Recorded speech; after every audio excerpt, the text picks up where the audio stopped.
ಅವತ್ತು ನಮ್ಮ ಕನ್ನಡ ವ್ಯಂಜನ ಬಗ್ಗೆ ಕಲ್ತ್ಕೊಂಡ್ವಲ್ವಾ, ನೆನ್ಪಿದ್ಯಾ? ಇಲ್ಲಿ ನೋಡಿ. ಇವತ್ತು ನಮ್ಮ ಕನ್ನಡ ಸ್ವರಗಳ ಬಗ್ಗೆ ತಿಳಿಯೋಣ.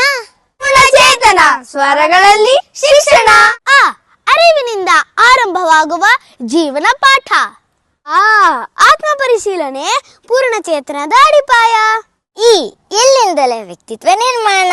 ಈ ಕ್ಷಣದ ಜಾಗೃತಿಯಿಂದ ಭವಿಷ್ಯ ನಿರ್ಮಾಣ. ಉತ್ಸಾಹದ ಕೃಷಿಯ ಮೂಲಕ ಭೂಮಿಯ ಅರಿವು. ಊಹೆಗಿಂತ ಅನುಭವಕ್ಕೆ ಮೌಲ್ಯ. ರುಜುತ್ವ ಮತ್ತು ಧರ್ಮ ಬೋಧಿಸುವ ಭಗವದ್ಗೀತೆಯ ಜ್ಞಾನ. ಎದೆಗಟ್ಟಿತನ ಬೆಳೆಸುವ ಸವಾಲುಗಳು. ಏಕತೆಯಲ್ಲಿ ಬಲ, ಸಂಸ್ಕೃತಿಯಲ್ಲಿ ಬೇರು. ಐಕ್ಯದಿಂದ ಸಮಾಜಮುಖಿಯಾದ ಚಿಂತನೆ. ಒಳ್ಳೆಯದನ್ನು ಆಯ್ಕೆ ಮಾಡುವ ಸಂಸ್ಕಾರ. ಓದಿನಿಂದ ಮನಸ್ಸಿಗೆ ನೆಮ್ಮದಿ.